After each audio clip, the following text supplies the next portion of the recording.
आज हम Tiffany Ilyich की किताब गेट गुड विथ मनी की गहराई में जाएंगे। ये एक ऐसी किताब है जो हमें याद दिलाती है कि पैसों का मामला उलझा हुआ या तनाव देने वाला नहीं होना चाहिए। बहुत से लोग कड़ी मेहनत करते हैं और नियमित रूप से पैसा भी कमाते हैं, लेकिन फिर भी उन्हें समझ नहीं आता कि उनका पैसा आखिर जाता कहाँ है, या फिर उन्हें आर्थिक शांति इतनी दूर क्यों महसूस होती है। यह किताब हमें यह दिखाकर शुरू होती है कि समस्या हमारी मेहनत में नहीं है, बल्कि हमारी समझ में है। टिफनी एलिच इस बात को समझाने के लिए अपनी खुद की कहानी शेयर करती हैं। वो शुरू से अमीर या पैसों को लेकर बहुत कॉन्फिडेंट नहीं थीं।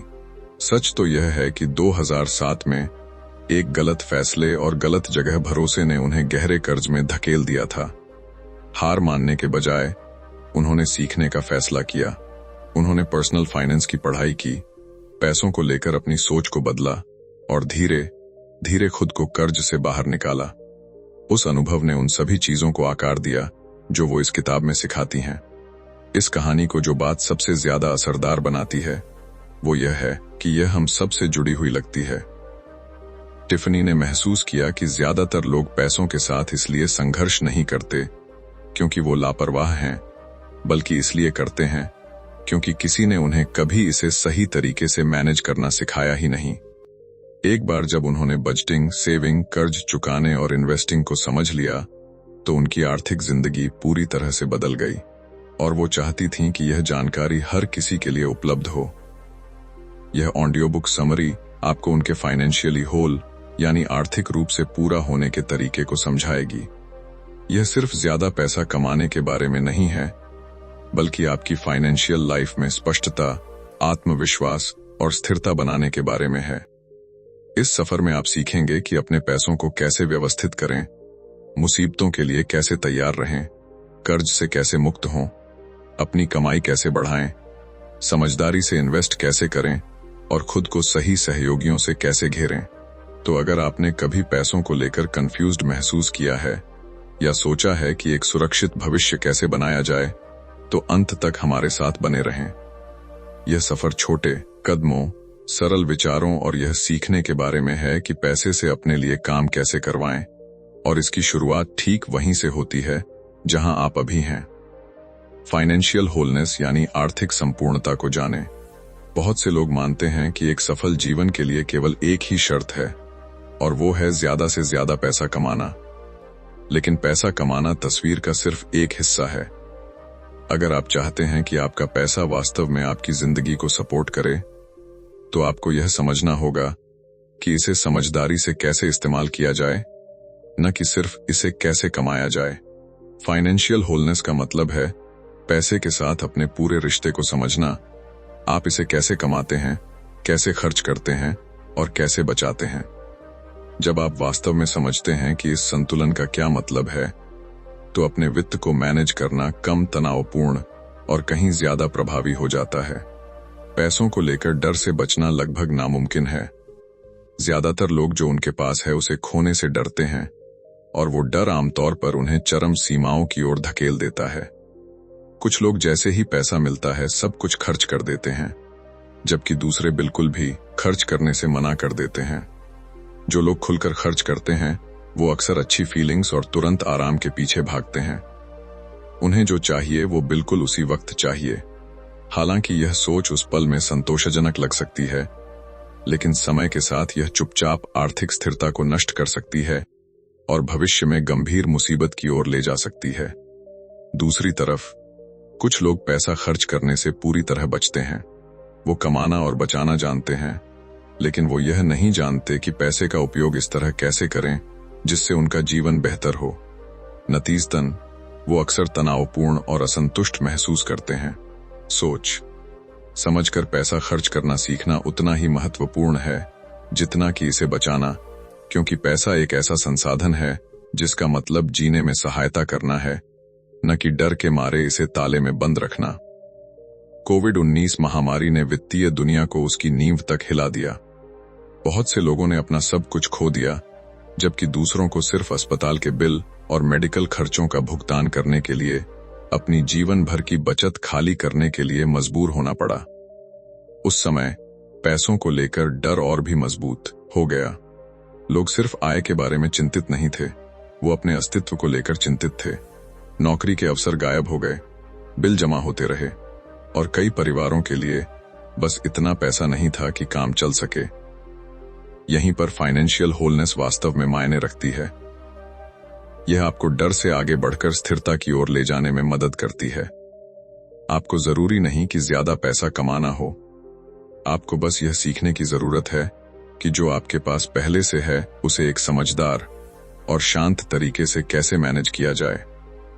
आर्थिक सफलता आज की तुलना में गुना ज्यादा कमाने के बारे में नहीं है।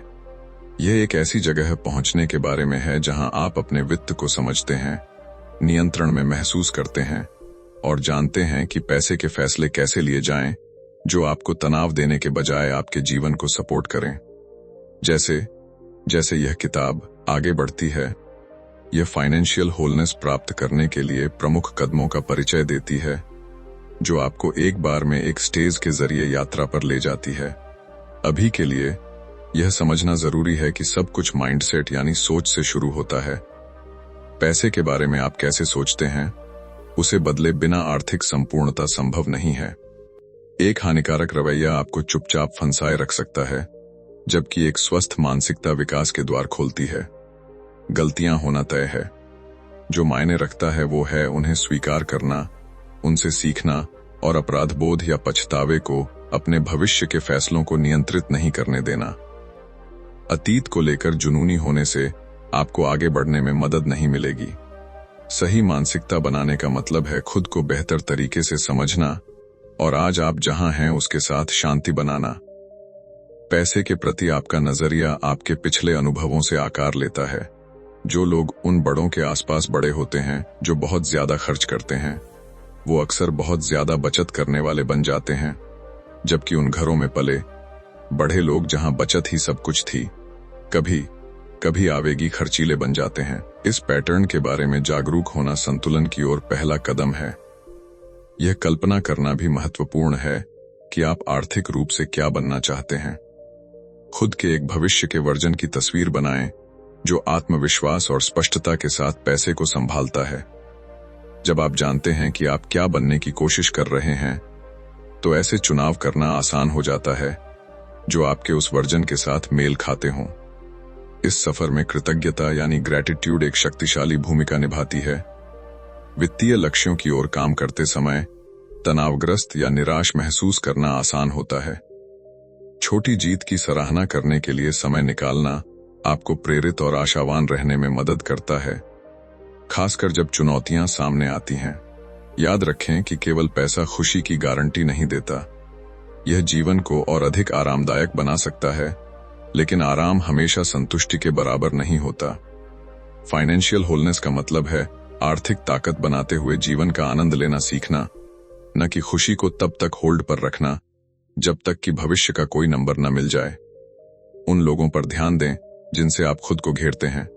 सहायक, सकारात्मक रिश्ते आपको आगे बढ़ा सकते हैं, जबकि नकारात्मक प्रभाव चुपचाप आपको पीछे खींच सकते हैं। आपको हर किसी को खुश रखने की जरूरत नहीं है। उन लोगों को करीब रखें जो आपको बढ़ने में मदद करते हैं और आपको याद दिलाते हैं कि आप अकेले नहीं हैं।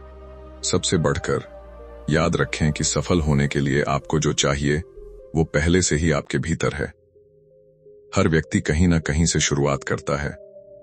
जब आप वास्तव में खुद पर विश्वास करते हैं और सीखने के लिए प्रतिबद्ध होते हैं, तो प्रगति एक बार में एक कदम संभव हो जाती है। बजट बनाना। वित्तीय सफलता हमेशा एक मजबूत बजट से शुरू होती है। इसे बनाना और इसका पालन करना जाने बिना असली आर्थिक स्थिरता बनाना लगभग नामुमकिन है। बजट कोई पाबंदी नहीं है। यह एक स्पष्ट योजना है जो दिखाती है कि आपका पैसा कहां जा रहा है और आप भविष्य के लिए कितना बचा सकते हैं। इसे एक रोड मैप या मंथली गाइड की तरह सोचें जो आपके खर्चों और प्राथमिकताओं को जांच में रखता है। जब आप जिम्मेदारी के साथ बजट बनाते हैं तो आपको स्पष्टता मिलती है। आप यह देखना शुरू करते हैं कि कौन सी गतिविधियां वास्तव में आपके पैसे की हकदार हैं और कौन सी इसे चुपचाप बहा ले जाती हैं। जब तक आप अपने बजट की सीमाओं के भीतर रहते हैं, जीवन शांत और अधिक प्रबंधनीय लगता है। समस्याएं आमतौर पर तब शुरू होती हैं जब खर्च सीमा पार कर जाता है और उससे आगे निकल जाता है जो आपकी आय वास्तविक रूप से सपोर्ट कर सकती है। जब बजट बनाने की बात आती है तो सटीकता मायने रखती है। संख्याओं का अनुमान लगाना या उम्मीद पर भरोसा करना काम नहीं करता। आपके बजट को आपकी वास्तविक खर्च करने की आदतों को प्रतिबिंबित करना चाहिए, न कि उस वर्जन को जो आप चाहते हैं कि आपके पास हो। आपका नियोजित बजट आपके वास्तविक व्यवहार के जितना करीब होगा, उतना ही सुसंगत और नियंत्रण में रहना आसान होगा। कोई एक सही बजटिंग तरीका नहीं है जो हर किसी के लिए काम करता हो। सही बजट वह है जो आपकी लाइफस्टाइल पर फिट बैठता है। यह प्रक्रिया यह समझने से शुरू होती है कि आप वास्तव में हर महीने कितना पैसा घर लाते हैं। आय के सभी स्रोतों की सूची बनाएं और उन्हें एक साथ जोड़ें। उस राशि पर ध्यान केंद्रित करें जो आपको टैक्स के बाद मिलती है, वो पैसा जो वास्तव में आपके हाथों तक पहुंचता है। इसके बाद हर उस खर्चे की सूची बनाने के लिए समय निकालें जो आपने महीने भर में किया है। इस स्टेज पर सटीक संख्याएं असाइन करने के बारे में चिंता न करें। बस यह याद रखने पर ध्यान केंद्रित करें कि आपका पैसा कहां गया, चाहे वह जरूरतों के लिए था या चाहतों के लिए। यह कदम अक्सर शक्तिशाली जागरूकता लाता है, जिससे आपको यह देखने में मदद मिलती है कि आपके जीवन के कौन से क्षेत्र सबसे ज्यादा पैसा खर्च करते हैं। एक बार जब आपके पास वह सूची हो तो प्रत्येक खर्च को एक राशि असाइन करें। यह आपके मासिक खर्च की पूरी तस्वीर को प्रकट करता है और आपको इसकी तुलना अपनी आय से करने की अनुमति देता है। यहां आप स्पष्ट रूप से देखेंगे कि क्या आप अपनी चादर के अंदर पैर पसार रहे हैं या धीरे धीरे उससे बाहर निकल रहे हैं। उसके बाद अपनी शुरुआती बचत की गणना करें। अपनी कुल आय में से अपने कुल खर्चों को घटाएं। जो कुछ भी बचता है वो वह है जिसे आप वर्तमान में हर महीने बचाने में सक्षम हैं। अगर यह संख्या नेगेटिव है तो इसका मतलब है कि आप अपनी कमाई से ज्यादा खर्च कर रहे हैं। उस स्थिति में लाइफस्टाइल में बदलाव जरूरी हो जाते हैं और अगले कदम आपको वापस संतुलन की ओर ले जाने में मदद करते हैं। इस स्टेज पर अपने खर्चों को व्यवस्थित करने में मदद मिलती है कि वे कितने फ्लेक्सिबल हैं। लोन और फिक्स्ड बिल जैसे कुछ खर्चे बदलाव के लिए ज्यादा जगह नहीं छोड़ते। बिजली और पानी जैसे यूटिलिटी खर्च थोड़ी फ्लेक्सिबिलिटी देते हैं। हालांकि दैनिक नकद खर्च वह क्षेत्र है जिसे नियंत्रित करना और कम करना सबसे आसान है। जब आपकी आय का अधिकांश हिस्सा फिक्स्ड खर्चों की ओर जाता है तो समाधान अपराधबोध नहीं बल्कि सावधानी पूर्वक योजना बनाना है। जब बहुत अधिक पैसा चाहतों की ओर जाता है तो अनावश्यक खर्चों में कटौती करने से बड़ा फर्क पड़ सकता है। खर्चों को कम करना वह जगह है जहां प्रगति वास्तव में शुरू होती है। ऐसे विकल्पों या छोटे बदलावों की तलाश करें जो आपके जीवन की गुणवत्ता को चोट पहुंचाए बिना आपकी लागत को कम करें। यह बदलाव आपको सिर्फ टूटने से बचाकर धीरे धीरे सकारात्मक गति बनाने की ओर ले जाता है। एक मजबूत बजट बनाने का अंतिम चरण बचत को ऑटोमेटिक बनाना है। एक ऑटोमेटिक ट्रांसफर सेट करना यह सुनिश्चित करता है कि आपकी आय का एक हिस्सा आदर्श रूप से लगभग 10% खर्च करने के लिए ललचाने से पहले सीधे बचत में चला जाए। जैसे जैसे आपकी आय बढ़ती है या आपके खर्च कम होते हैं, वह प्रतिशत स्वाभाविक रूप से बढ़ सकता है। समय के साथ यह सरल आदत वित्तीय संपूर्णता की सबसे मजबूत नींव में से एक बन जाती है। गिलहरी की तरह बचाएं। बजट बनाने का मुख्य उद्देश्य बचत करना है। आप सिर्फ खर्चों को ट्रैक करने के लिए बजट नहीं बनाते। आप अपनी आय का ज्यादा से ज्यादा हिस्सा बचाने के लिए ऐसा करते हैं। आर्थिक संपूर्णता का गहरा संबंध आज की बचत का उपयोग करके भविष्य में और अधिक पैसा बनाने से है।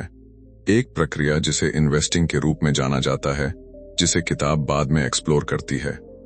अभी के लिए यह समझना महत्वपूर्ण है कि बचत वह नींव है जिस पर बाकी सब कुछ खड़ा है। आपकी बचत आपको वित्तीय सफलता की ओर ले जाती है। वे आपके कामकाजी जीवन और उस जीवन के बीच एक पुल के रूप में कार्य करते हैं जिसे आप जीने का सपना देखते हैं। इससे भी बढ़कर ठोस बचत होने से मन को शांति मिलती है। एक वित्तीय संकट के दौरान भी आप शांत रहने में सक्षम होते हैं क्योंकि आप जानते हैं कि आपके पास गिरने के लिए एक सुरक्षा जाल है। बचत दो शक्तिशाली उद्देश्यों को पूरा करती है। यह आपको आपात स्थिति के दौरान बचाती है और आपको निवेश के लिए तैयार करती है। जब आप वास्तव में समझते हैं कि आप बचत क्यों कर रहे हैं, तो चुनौतियां आने पर भी प्रेरित रहना आसान हो जाता है। वह प्रेरणा आपको आधे रास्ते में छोड़ने के बजाय सुसंगत रहने में मदद करती है। सब कुछ माइंडसेट से शुरू होता है। बचत को एक दर्दनाक बलिदान या दायित्व की तरह महसूस नहीं होना चाहिए। इसे अपनी सुरक्षा में एक निवेश की तरह महसूस करने की आवश्यकता है। बहुत से लोग एक छोटी राशि बचाते हैं और बाकी को आराम और विलासिता पर खर्च करते हैं, लेकिन बचत को एक सकारात्मक कार्रवाई के रूप में देखा जाना चाहिए, जो आपको मंदी, आपात स्थिति और अप्रत्याशित झटकों के दौरान ढाल देती है। एक बार जब आपकी मानसिकता बदल जाती है, तो अगला कदम स्पष्ट बचत लक्ष्य निर्धारित करना है। पहले आपने गणना की थी कि आप हर महीने कितना बचा सकते हैं। अब उस संख्या को उद्देश्य देने का समय है। आपको 2 चीजों के लिए बचत की आवश्यकता, आपात स्थिति और सपने। इमरजेंसी सेविंग्स सबसे पहले आती हैं। आदर्श रूप से इस फंड को आपके रहने के खर्च के लगभग 3 महीने को कवर करना चाहिए। अगर आप जानते हैं कि आप हर महीने कितना खर्च करते हैं, तो अपने लक्ष्य को पाने के लिए उस संख्या को 3 से गुणा करें। उदाहरण के लिए, यदि आपका मासिक खर्च लगभग $2,400 है, तो आपका इमरजेंसी फंड लक्ष्य लगभग $7,200 होगा। आपको इस राशि तक रातों रात पहुंचने की आवश्यकता नहीं है। यदि आप खुद को 3 साल देते हैं, तो इसे तोड़ने का मतलब है कि प्रति माह लगभग $200 की बचत करना। यही तर्क सपनों के लक्ष्यों पर भी लागू होता है। तय करें कि आप अपनी भविष्य की योजनाओं के लिए कितना चाहते हैं और इसे एक यथार्थवादी समय रेखा में विभाजित करें। जो सबसे ज्यादा मायने रखता है, वह यह जानना है कि आप वास्तव में किस ओर काम कर रहे हैं। एक बार जब आपके लक्ष्य स्पष्ट हो जाते हैं, तो उन्हें संभव बनाने के लिए अपने बजट को समायोजित करने का समय आ गया है। यहाँ नूडल बजट आता है। यह एक अस्थायी स्ट्रिप्ड डाउन बजट है जिसमें केवल आवश्यक खर्च शामिल हैं। यह हमेशा के लिए रहने के लिए नहीं है। यह केवल आपकी बचत को शुरू करने और खुद को साबित करने के लिए एक उपकरण है कि जब आप ध्यान केंद्रित करते हैं, तो आप कितना बचाने में सक्षम होते हैं। अपने मासिक बजट पर वापस जाएं और उन क्षेत्रों की तलाश करें जहां आप कटौती कर सकते हैं। यदि संख्याएं अभी भी काम नहीं करती हैं, तो आप पार्ट टाइम काम जैसी अतिरिक्त आय पर विचार कर सकते हैं।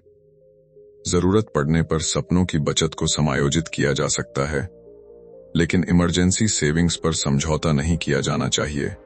वह फंड कठिन समय के लिए आपकी न्यूनतम सुरक्षा है। नूडल बजट एक परीक्षा है। यह आपको अपनी वास्तविक बचत क्षमता को खोजने में मदद करता है और कठिन समय के दौरान लचीलापन बनाता है। यह आपको सिखाता है कि कैसे अधिक जानबूझकर जीना है, खराब खर्च करने की आदतों को तोड़ना है और फिर भी नियंत्रण में महसूस करना है। एक और महत्वपूर्ण आदत एक जागरूक खर्चीला बनना है।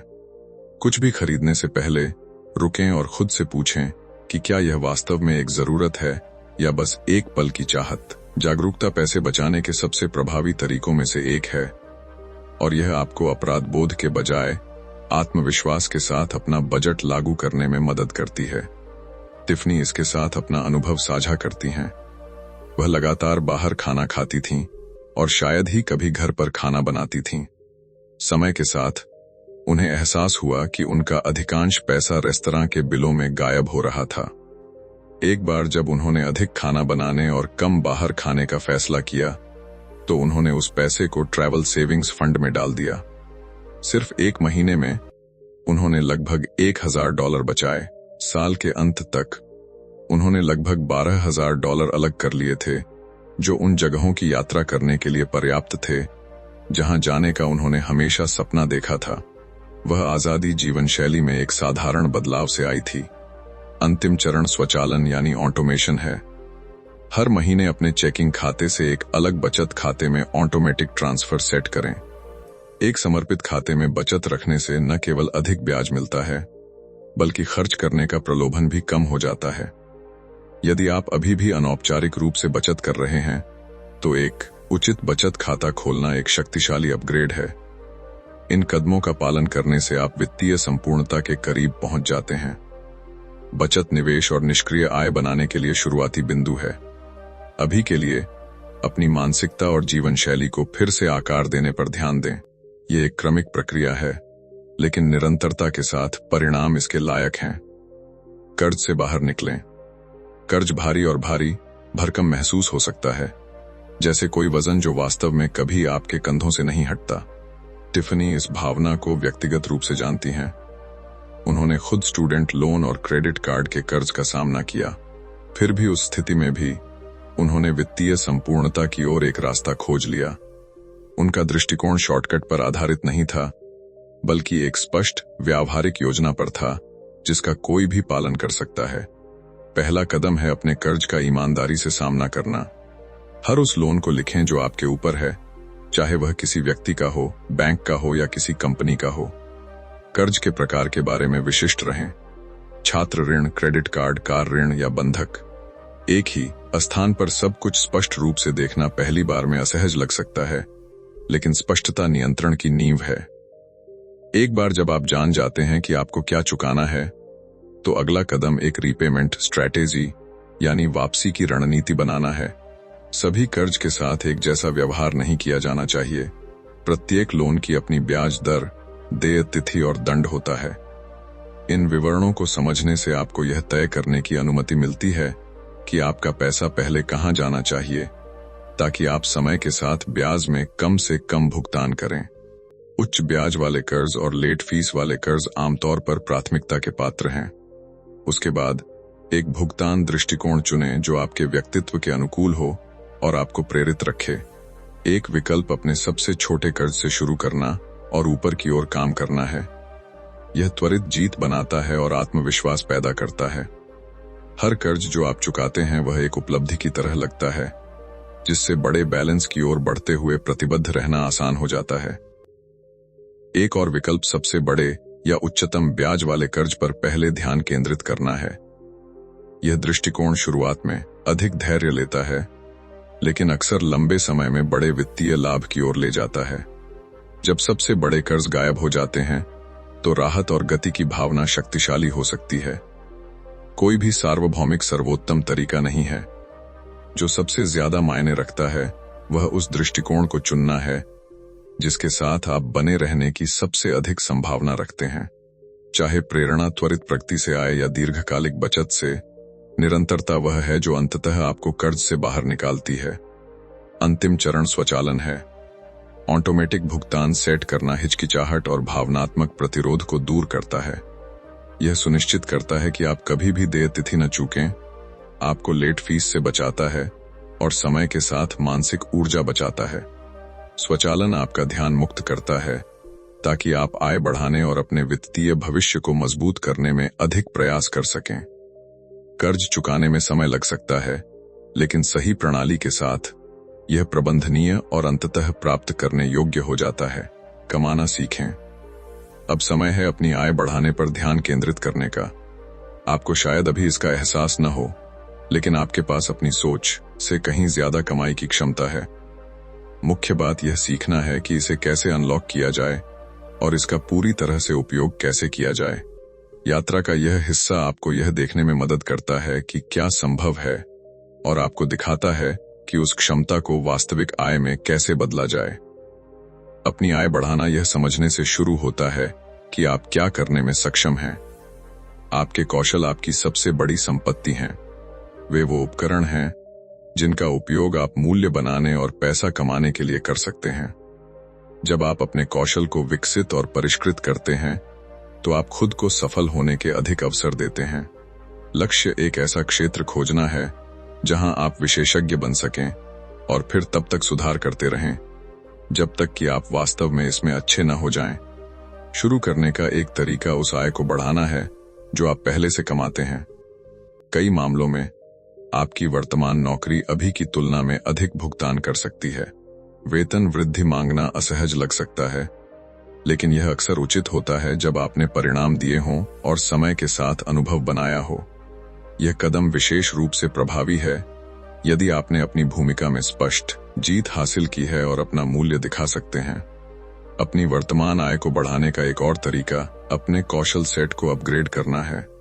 मजबूत, अधिक विशिष्ट कौशल वाले लोग अधिक कमाते हैं। अतिरिक्त प्रशिक्षण, पाठ्यक्रम या प्रमाण पत्र वास्तविक अंतर ला सकते हैं। वेतन वृद्धि पर विचार करते समय कई प्रबंधक कौशल विकास के प्रमाण की तलाश करते हैं और खुद में निवेश करना अक्सर फल देता है। अगला कदम उन लोगों के लिए है जो एक अतिरिक्त आय स्रोत चाहते हैं। आय की सिर्फ एक धारा पर निर्भर रहना वित्तीय चुनौतियों को हल करने के लिए हमेशा पर्याप्त नहीं होता है। यदि आप एक साइड हसल या पार्ट टाइम काम पर विचार कर रहे हैं, तो आपको अपनी क्षमताओं को स्पष्ट रूप से समझने की आवश्यकता है। ये पहचान कर शुरू करें कि आप पहले से ही किसमें अच्छे हैं और उन क्षमताओं में से कौन सी वास्तव में आय उत्पन्न कर सकती है। हर कौशल एक लाभदायक साइड हसल नहीं बन सकता, इसलिए अपने विकल्पों को फिल्टर करना महत्वपूर्ण है। उन कौशलों पर ध्यान दें जो आपकी रुचियों से मेल खाते हैं और जिन्हें आप वास्तव में लगातार वितरित कर सकते हैं। आनंद मायने रखता है, क्योंकि आप जो कर रहे हैं उसे जितना अधिक पसंद करेंगे, प्रतिबद्ध रहना उतना ही आसान होगा। एक बार जब आप चीजों को सीमित कर लेते हैं, तो उस कौशल को चुनें जो सबसे मजबूत कमाई की क्षमता प्रदान करता है। अपनी शिक्षा या कार्य अनुभव से आपके पास पहले से मौजूद ज्ञान का उपयोग करके शुरुआत करें। मौजूदा विशेषज्ञता का लाभ उठाने से प्रक्रिया तेज और कम भारी हो जाती है। उदाहरण के लिए, अकाउंटिंग बैकग्राउंड वाला कोई व्यक्ति अपनी फुल टाइम नौकरी के साथ परामर्श सेवाएं दे सकता है। जो वह अतिरिक्त आय अर्जित करने के लिए पहले से जानता है, उसका उपयोग करता है। अगला कदम कार्रवाई करना है। अपने चुने हुए कौशल को एक वास्तविक साइड हसल में बदलें। अपने काम के लिए एक उचित मूल्य निर्धारित करें और लोगों को बताएं कि आप क्या पेशकश करते हैं। जैसे जैसे आपका क्लाइंट बेस बढ़ता है और आपका अनुभव बढ़ता है, आपकी दरें भी बढ़ सकती हैं। टिफनी लिंडर नाम की एक महिला का उदाहरण साझा करती हैं, जो एक सामाजिक कार्यकर्ता थी जिसमें लोगों से जुड़ने की स्वाभाविक क्षमता थी। अजनबियों से बात करने और विश्वास बनाने में सहज, लिंडर ने वयस्क डेकेयर ग्राहकों के लिए परिवहन सेवाएं देने वाला एक साइड बिजनेस शुरू करने के लिए इस कौशल का उपयोग किया। अपनी अनूठी ताकतों के कारण उन्होंने एक सामान्य ड्राइवर से ज्यादा कमाया। समय के साथ लिंडर ने अपनी खुद की कंपनी बनाई, आगे विशेषीकरण किया और प्रतिस्पर्धी दरों की पेशकश की। जब आप समझते हैं कि अपनी क्षमताओं के माध्यम से कैसे कमाया जाए, तो आपकी आय क्षमता की कोई वास्तविक सीमा नहीं होती है। आप जो करने में सक्षम हैं उसे कभी कम मत समझो और उन कौशलों को परिष्कृत करते रहो जो आपके पास पहले से हैं। एक इनसाइडर की तरह इन्वेस्ट करें। अब जब आप पैसे की मुख्य नींव को समझ गए हैं, तो आप पूरे आत्मविश्वास के साथ इन्वेस्टिंग में कदम रखने के लिए तैयार हैं। लोग आमतौर पर दो मुख्य कारणों से निवेश करते हैं: रिटायरमेंट की तैयारी के लिए या समय के साथ अपने पैसे को बढ़ाने के लिए। दोनों लक्ष्य मायने रखते हैं और प्रत्येक को थोड़ा अलग दृष्टिकोण की आवश्यकता होती है। रिटायरमेंट के लिए निवेश करना आमतौर पर एक दीर्घकालिक प्रतिबद्धता है, जबकि धन बनाने के लिए निवेश करने में अल्पकालिक और दीर्घकालिक दोनों रणनीतियां शामिल हो सकती हैं। निवेश को प्रभावी बनाने वाली चीज स्पष्टता है। अपनी समय रेखा जानना, अपने लक्ष्यों को समझना और अपना पैसा कहीं भी रखने से पहले शोध करना। विचारशील तैयारी अनुमान लगाने या किस्मत पर भरोसा करने से कहीं अधिक मायने रखती है। यहां तक कि पहली बार के निवेशक भी कठिन तरीके से सीखे बिना सफल हो सकते हैं। यदि आप एक स्पष्ट प्रक्रिया का पालन करते हैं, तो आपको ट्रायल और एरर की आवश्यकता नहीं है। रिटायरमेंट निवेश एक सरल रास्ते का अनुसरण करता है, जबकि पैसे बढ़ाने के लिए निवेश करने में अधिक कदम शामिल होते हैं। जो महत्वपूर्ण है वह यह समझना है कि इन विचारों को अपने जीवन में कैसे लागू किया जाए। जब रिटायरमेंट की बात आती है, तो पहला कदम यह जानना है कि आपको वास्तव में कितने पैसे की आवश्यकता होगी। बड़े लक्ष्यों के लिए आमतौर पर ऐसे निवेशों की आवश्यकता होती है जो अधिक जोखिम उठाते हैं, लेकिन उच्च संभावित रिटर्न भी प्रदान करते हैं। एक सामान्य गाइडलाइन यह है कि एक ऐसे रिटायरमेंट फंड का लक्ष्य रखें जो कम से कम 25 साल के रहने के खर्च को कवर कर सके। इसका अनुमान लगाने के लिए गणना करें कि आप एक वर्ष में कितना खर्च करते हैं और उस संख्या को 25 से गुणा करें। अगला कदम सही रिटायरमेंट वाहन चुनना है। अमेरिका में एक सामान्य विकल्प 401 के है। यदि आप कार्यरत हैं तो आप अपनी आय का एक हिस्सा इस खाते में योगदान कर सकते हैं और रिटायरमेंट के बाद इसे एक्सेस कर सकते हैं। जब आप बाद में पैसे निकालते हैं तो टैक्स लागू होते हैं, लेकिन एक बड़ा लाभ एम्प्लॉयर मैचिंग है। कई मामलों में यदि आप एक निश्चित राशि का योगदान करते हैं तो आपका नियोक्ता तुरंत उतनी ही राशि जोड़ता है, जिससे आपका निवेश दोगुना हो जाता है। यह लाभ आपके कार्यस्थल पर निर्भर करता है, लेकिन जब उपलब्ध हो तो यह रिटायरमेंट बचत के लिए सबसे मजबूत उपकरणों में से एक है। एक और महत्वपूर्ण कारक आपका निवेश मिश्रण है। आप स्टॉक, बॉन्ड या दोनों के संयोजन में निवेश करना चुन सकते हैं। यह मिश्रण आपकी उम्र, आय स्तर और आप जोखिम के साथ कितने सहज हैं, इस पर निर्भर करता है। स्टॉक आमतौर पर उच्च रिटर्न देते हैं, लेकिन अधिक उतार चढ़ाव के साथ आते हैं, जबकि बॉन्ड अधिक स्थिर होते हैं लेकिन धीरे धीरे बढ़ते हैं। अधिकांश लोगों के लिए एक संतुलित संयोजन विकास और स्थिरता दोनों प्रदान करता है। रिटायरमेंट निवेश में अंतिम चरण स्वचालन है। ऑटोमेटिक योगदान स्थापित करना निरंतरता सुनिश्चित करता है और महीनों को छोड़ने के प्रलोभन को हटा देता है। ऑनलाइन बैंकिंग टूल का उपयोग करना, अनुशासित रहना और निरंतर प्रयास के बिना अपने भविष्य को सुरक्षित करना आसान बनाता है। अब अपना पैसा बढ़ाने के लिए निवेश करने की बात करते हैं। जब आपका लक्ष्य धन बनाना हो तो निवेश आवश्यक हो जाता है, खासकर क्योंकि महंगाई धीरे धीरे बचाए गए नकद के मूल्य को कम कर देती है।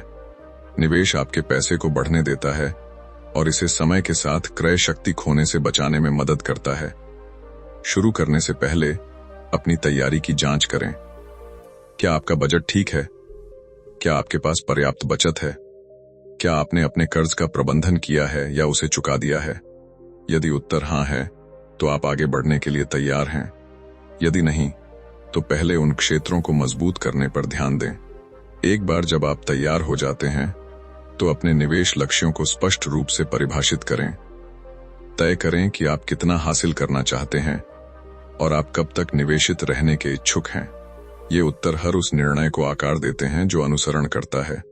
अगला, समझें कि आप किस तरह के निवेशक हैं। विचार करें कि आप कितने जोखिम के साथ सहज हैं, आप कितना शामिल होना चाहते हैं और किस प्रकार के निवेश आपको आकर्षित करते हैं। कुछ लोग अपने निवेश का प्रबंधन खुद करना पसंद करते हैं, जबकि अन्य ब्रोकर या पेशेवर के साथ काम करने में अधिक सहज महसूस करते हैं। चुनें कि आपके व्यक्तित्व और आत्मविश्वास के स्तर के साथ क्या मेल खाता है। उसके बाद आपके द्वारा किए गए विकल्पों के आधार पर निवेश करने का समय आ गया है। अधिकांश प्रयास इस कदम से पहले होता है। एक बार जब आपकी योजना बन जाती है, तो आपका काम अपने निवेश का प्रबंधन करना और ओवररिएक्ट किए बिना नियमित रूप से उनकी समीक्षा करना है। अंतिम चरण स्वचालन है। फिर से ऑटोमेटिक निवेश समय बचाता है, भावनात्मक निर्णयों को कम करता है और आपको सुसंगत रखता है। बाजार के दैनिक शोर को नजरअंदाज करें और सुर्खियों या मीडिया के रुझानों को अपनी रणनीति को प्रभावित न करने दें। खबरें हमेशा बदलती रहेंगी, लेकिन लंबी अवधि का निवेश धैर्य और अनुशासन को पुरस्कृत करता है। अपनी मनी टीम चुनें। वित्तीय सफलता तक पहुंचना बहुत आसान हो जाता है जब आपके आसपास के लोग भी समान लक्ष्यों की ओर बढ़ रहे हों। इन लोगों से वही बनता है जिसे आपकी मनी टीम कहा जा सकता है। उन्हें आर्थिक संपूर्णता की यात्रा में अपने सपोर्ट सिस्टम के रूप में सोचें। ऐसे लोग जो आपको केंद्रित, सूचित और आश्वस्त रहने में मदद करते हैं। आपकी मनी टीम उन लोगों से बनी होनी चाहिए जो वास्तव में आपका समर्थन करते हैं और आपके लक्ष्यों का सम्मान करते हैं। उनमें से कुछ व्यक्तिगत रूप से आपके करीब होंगे, जबकि अन्य पेशेवर होंगे जिन्हें आप काम करने के लिए चुनते हैं। हर किसी को इस टीम का हिस्सा होने की जरूरत नहीं है। आपको केवल उन लोगों की आवश्यकता है जो आपको आर्थिक रूप से आगे बढ़ने में मदद करने में वास्तविक भूमिका निभाते हैं। यदि आप आर्थिक रूप से पूर्ण होने के बारे में गंभीर हैं, तो आपको एक छोटे लेकिन मजबूत समूह की आवश्यकता होगी। सबसे महत्वपूर्ण सदस्यों में से एक आपका जवाबदेही भागीदार है। यह वह व्यक्ति है जो आपको आपके वित्तीय लक्ष्यों के साथ जोड़कर रखता है और आपको ट्रैक पर रहने में मदद करता है। ऐसे व्यक्ति को चुनें जो आपको जज किए बिना आपका समर्थन करे। कोई ऐसा व्यक्ति जिसके पास एक मजबूत कार्य नैतिकता है और जो निरंतरता के मूल्य को समझता है। यह आपका जीवन साथी, करीबी दोस्त या कोई ऐसा व्यक्ति हो सकता है जिस पर आप गहरा भरोसा करते हैं। एक और प्रमुख सदस्य एक प्रमाणित वित्तीय योजनाकार है, जिसे अक्सर CFP कहा जाता है। यह व्यक्ति आपकी समग्र वित्तीय रणनीति का मार्गदर्शन करने में मदद करता है और पैसा कैसे काम करता है, इसका गहरा ज्ञान लाता है। पेशेवर मदद मांगने में कोई शर्म नहीं है। वास्तव में लोगों को वित्तीय स्पष्टता और स्थिरता की ओर ले जाना ही वह है जिसके लिए उन्हें प्रशिक्षित किया जाता है। आपको एक प्रमाणित सार्वजनिक लेखाकार या CPA की भी आवश्यकता होगी। यह पेशेवर आपको करों का कुशलतापूर्वक प्रबंधन करने और जटिल वित्तीय स्थितियों को नेविगेट करने में मदद करता है। ऐसे व्यक्ति के साथ काम करना सबसे अच्छा है जो आपके विशिष्ट क्षेत्र या आय के प्रकार को समझता है। चुनने से पहले उनकी सेवाओं, अनुभव और शुल्क संरचना को समझने के लिए समय निकालें। एक एस्टेट प्लानिंग वकील आपकी टीम का एक और महत्वपूर्ण हिस्सा है। ये व्यक्ति आपको वसीयत, स्वास्थ्य देखभाल निर्देश और ट्रस्ट जैसे आवश्यक दस्तावेज तैयार करने में मदद करता है। उनकी भूमिका यह सुनिश्चित करना है कि आपकी इच्छाओं का सम्मान किया जाए और आपके प्रियजन सुरक्षित रहें। सुनिश्चित करें कि वे आपकी आवश्यकताओं को समझते हैं, आपकी वित्तीय स्थिति से परिचित हैं और अपनी फीस और पेशेवर पृष्ठभूमि के बारे में पारदर्शी हैं। अंत में, आपकी मनी टीम में एक बीमा एजेंट शामिल होना चाहिए। यह व्यक्ति आपको अपने जीवन और वित्तीय स्थिति के लिए सही बीमा कवरेज खोजने और सुरक्षित करने में मदद करता है। बीमा भ्रमित करने वाला महसूस हो सकता है, लेकिन एक अच्छा एजेंट समझता है कि कौन सी नीतियां आपकी सबसे अच्छी सुरक्षा करती हैं और आपको अप्रत्याशित घटनाओं के लिए योजना बनाने में मदद करती हैं। जब आपने जो बनाया है उसे सुरक्षित करने की बात आती है, तो उनका मार्गदर्शन अमूल्य हो सकता है। निष्कर्ष: इस सफर में आपने सबसे पहले खोजा कि आर्थिक संपूर्णता का वास्तव में क्या मतलब है और क्यों सही माइंडसेट हर चीज की नींव है। पैसे के बारे में आप कैसे सोचते हैं, उसे बदले बिना स्थायी प्रगति बस संभव नहीं है। फिर आपने बजटिंग का महत्व सीखा। बजट कोई पाबंदी नहीं है, ये एक व्यावहारिक गाइड है जो आपको स्पष्टता और इरादे के साथ अपने वित्त का प्रबंधन करने में मदद करता है, ताकि आपका पैसा आपके खिलाफ नहीं बल्कि आपके लिए काम करे। इसके बाद सेविंग आई, वो आदत जो आपके भविष्य की रक्षा करती है। बचत आपको अपने सपनों के करीब जाने में मदद करती है और साथ ही वित्तीय आपात स्थितियों के दौरान आपको ढाल देती है। यह अनिश्चित समय में भी स्थिरता और मन की शांति पैदा करती है। आपने यह भी सीखा कि कर्ज से कैसे मुक्त हुआ जाए। जो आप पर बकाया है उसे सूचीबद्ध करके, देय तिथियों को समझकर और एक वापसी दृष्टिकोण चुनकर जो आपको फिट बैठता है, कर्ज भारी होना बंद हो जाता है और प्रबंधनीय बनने लगता है। उसके बाद ध्यान अधिक कमाने पर केंद्रित हो गया, चाहे वह आपकी वर्तमान आय को बढ़ाना हो या एक साइड हसल बनाना हो। अपने कौशल को पहचानना और सुधारना नए अवसरों के द्वार खोलता है। आपकी कमाई की क्षमता उससे कहीं अधिक है जितना आपने महसूस किया होगा। फिर आपको निवेश से परिचित कराया गया। समय के साथ अपने पैसे को बढ़ाने के लिए रिटायरमेंट योजनाओं, स्टॉक, बॉन्ड और अन्य उपकरणों का उपयोग करना। अपनी निवेश शैली को समझकर और विशेषज्ञों से सीखकर आप अपने वित्तीय भविष्य के बारे में होशियार, शांत निर्णय ले सकते हैं। अंत में आपने मनी टीम होने की शक्ति देखी। आपके आसपास सही लोगों के साथ जो आपका मार्गदर्शन, समर्थन और सुरक्षा करते हैं, आपको अकेले वित्तीय निर्णयों का सामना नहीं करना पड़ता है। साथ में ये कदम पैसे को एक संघर्ष के बजाय एक यात्रा में बदल देते हैं। वे आपको एक स्पष्ट रोड मैप देते हैं, जटिल वित्तीय विचारों को सरल बनाने में मदद करते हैं और आपको याद दिलाते हैं कि समर्थन हमेशा उपलब्ध है। यहां आपने जो सीखा है उसके साथ पैसे से निपटना अब भ्रमित या डराने वाला महसूस नहीं होना चाहिए। आत्मविश्वास के साथ आगे बढ़ें, क्योंकि आपकी वित्तीय सफलता का रास्ता अब पहले से कहीं अधिक स्पष्ट, मजबूत और उज्जवल है। यदि आपको यह समरी मददगार लगी तो याद रखें कि फाइनेंशियल होलनेस पूर्णता के बारे में नहीं है, यह प्रगति के बारे में है। छोटे लगातार कदम समय के साथ पैसे के साथ आपके रिश्ते को पूरी तरह से बदल सकते हैं। आपको एक ही बार में सब कुछ करने की जरूरत नहीं है। बस आप जहां हैं वहीं से शुरू करें और आगे बढ़ते रहें। अगर आपको यह ब्रेकडाउन पसंद आया और आप और अधिक बुक समरी चाहते हैं जो पैसे, माइंडसेट और सेल्फ ग्रोथ को सरल बनाती हैं, तो वीडियो को लाइक करना और चैनल को सब्सक्राइब करना न भूलें। और याद रखें कि ऑडियो बुक 177 हमेशा आपके साथ है। मुझे कमेंट्स में बताएं कि आप अगली कौन सी किताब देखना चाहेंगे। अब तक जागरूक रहें, निरंतर रहें और एक ऐसा भविष्य बनाते रहें जिसके बारे में आप आत्मविश्वास महसूस करते हैं।